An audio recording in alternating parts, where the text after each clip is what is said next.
ఆదికాండము 4వ అధ్యాయము. ఆదాము తన భార్య అయిన హవ్వను కూడినప్పుడు ఆమె గర్భవతి అయి కయ్యూనును కని, యెహోవా దయ వలన నేనొక మనిషిని సంపాదించుకొన్నానెను. తరువాత ఆమె అతని తమ్ముడగు హేబేలుని కనెను. హేబేలు గొర్రెల కాపరి, కయ్యూను భూమిని సేద్యపరచువాడు. కొంతకాలమైన తరువాత కయ్యూను పొలము పంటలో కొంత యెహోవాకు అర్పణగా తెచ్చెను. హేబేలు కూడా తన మందలో తొలిచూలు పుట్టిన వాటిలో క్రొవ్విన వాటిని కొన్ని తెచ్చెను.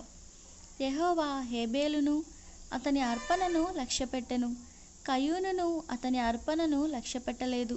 కాబట్టి కయ్యూనుకు మిక్కిలి కోపము వచ్చి అతడు తన ముఖము చిన్నబుచ్చుకొనగా, యెహోవా కయ్యూనుతో, నీకు కోపమేలా? ముఖము చిన్నబుచ్చుకొని ఉన్నావేమి? నీవు సత్క్రియ చేసిన ఎడల తల ఎత్తుకొనవా? సత్క్రియ చేయని ఎడల వాకిట పాపము పొంచియుండును. నీ ఎడల దానికి వాంఛ కలుగును, నీవు దాని ఏలుదువనెను. కయ్యూను తన తమ్ముడైన హేబేలుతో మాటలాడెను. వారు పొలములో ఉన్నప్పుడు కయ్యూను తన తమ్ముడైన హేబేలు మీద పడి అతనిని చంపెను.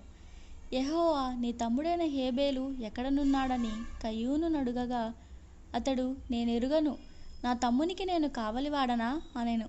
అప్పుడు ఆయన, నీవు చేసిన పనేమిటి?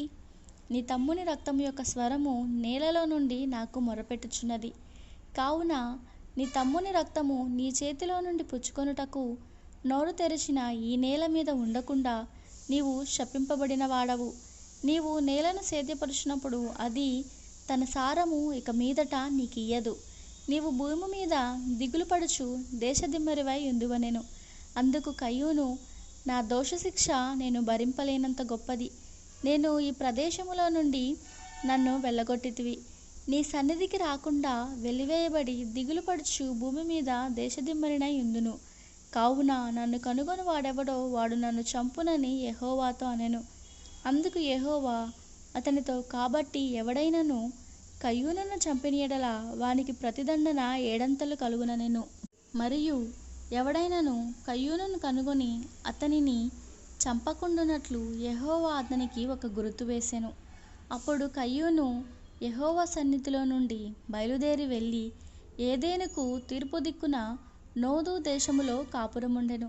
కయ్యూను తన భార్యను కూడినప్పుడు ఆమె గర్భవతి అయి హనోకును కనెను.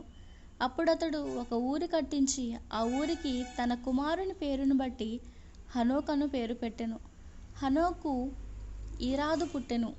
ఈరాదు మహూషాయేలును కనెను. మహూషాయేలు మతూషాయేలును కనెను. మతూషాయేలు లేమేకును కనెను. లేమేకు ఇద్దరి స్త్రీలను పెండ్లి చేసుకొనెను. వారిలో ఒక దాని పేరు ఆదా, రెండవ దాని పేరు సిల్లా. ఆదా యాబాలును కనెను. అతడు పశువుల గలవాడై గుడారములలో నివసించు వారికి మూలపురుషుడు. అతని సహోదరుని పేరు యూబాలు. ఇతడు సితారాను సానికను వాడుక చేయు వారందరికీ మూలపురుషుడు. మరియు సిల్లా తుబల్కాయిను కనెను.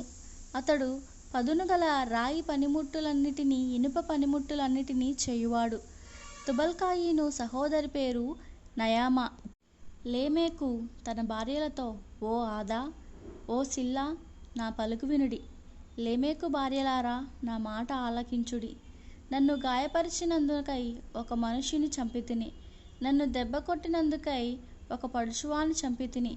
ఏడంతలు ప్రతిదండన కయ్యూను కోసము వచ్చిన ఎడల లేమేకు కోసము 77 వచ్చును. ఆదాము మరలా తన భార్యను కూడినప్పుడు ఆమె కుమారుని కని, కయ్యూను చంపిన హేబేలునకు ప్రతిగా దేవుడు నాకు మరియొక సంతానమును నియమించననుకొని అతనికి షేతు అను పేరు పెట్టెను. మరియు షేతునకు కుమారుడు పుట్టెను. అతనికి ఎనోష్ అని పేరు పెట్టెను. అప్పుడు యెహోవా నామమున ప్రార్థన చేయుట ఆరంభమైనది. తర్వాతి అధ్యాయం నెక్స్ట్ వీడియోలో విందాం.